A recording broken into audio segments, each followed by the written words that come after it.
আজকে আপনারা শুনতে চলেছেন অসুরের স্ট্রাগল। তো চলুন শুরু করা যাক।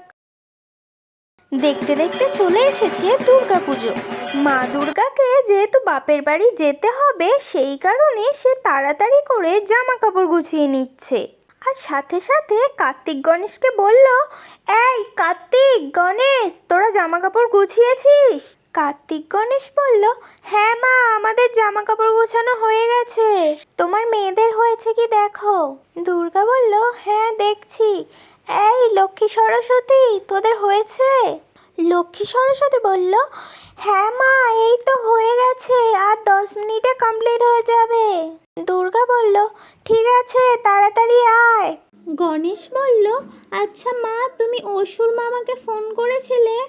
দুর্গা বলল, ও আচ্ছা, ভুলে গেছিলাম রে, দাঁড়া দাঁড়া, ফোন করছি এখনই, দাঁড়া। হ্যালো অসুর, কি রে, গুছানো কতদূর হলো? অসুর বলল, হ্যাঁ, কি বলছো তুমি এটা? আমি এইভাবে পা হাত পা ভেঙে পড়ে আছি, আর তুমি জিজ্ঞাসা করছো আমার হয়েছে কি না? আমি যেতে পারবো না, এবছর আমি যাব না। দুর্গা বলল, যাবি না মানে? কি বলতে চাইছিস তুই? তুই না গেলে কিভাবে হবে? অসুর বলল, এইভাবে মারার সময় মনে ছিল না কিভাবে যাব? দুর্গা বলল, এই অসুর, তোর সাহসকে দিয়েছে আমার উপরে গলা তুলে চিৎকার করে কথা বলার? যেটা বলেছিস সেটা করবি, না করলে জানিস তো আমি কি করতে পারি? হ্যাঁ, জানিস তো আমি রেগে গেলে কি করতে পারি? অসুর বলল, হ্যাঁ, তুমি কি আমাকে ভয় দেখাচ্ছ নাকি? আমি কি তোমাদেরকে ভয় পাই নাকি? দুর্গা বলল, ও আচ্ছা, তুই ভয় পাস না, কিন্তু গলা কাঁপছে কেন রে? শোন, যেটা বলছি সেটা শোন। তোর জন্য না পরের বছর একটা মিসাইল রেডি করব, বুঝেছিস? তারপরে তোকে বুঝিয়ে দেব, পিছনে ছেড়ে দেব, তখন উড়ে আকাশে চলে যাবি, বুঝেছিস? তো তাড়াতাড়ি রেডি হয়ে চলে আয়, ওকে?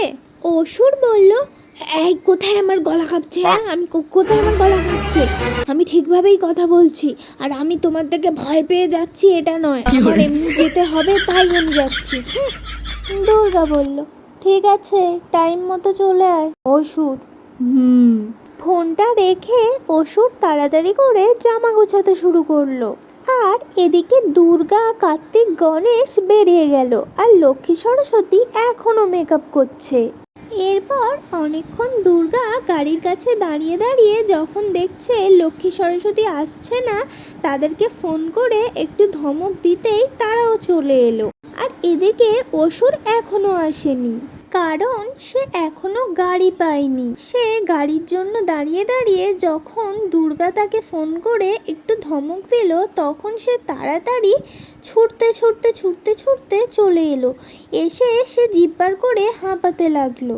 তারপর সবাই একসাথে গাড়িতে উঠে বেরিয়ে গেল মর্তের উদ্দেশ্যে। আর তারপর ওরা কলকাতায় এসে দেখলো যে এতটা জল জমে আছে যে তারা যেতেই পারবে না। তখন দুর্গা চিন্তায় পড়ে গেল যে কিভাবে তারা যাবে। তারপর তাদের মাথায় একটা বুদ্ধি এলো যে তারা নৌকায় করে যাবে। তারপরে তারা নৌকায় করে প্যান্ডেলে পৌঁছালো। প্যান্ডেলে গিয়ে দেখলো সব কিছুই রেডি ছিল, শুধু তাদের জন্যই সবাই অপেক্ষা করেছিল। তারা যাওয়া মাত্র শুরু হয়ে গেল দুর্গাপুজো।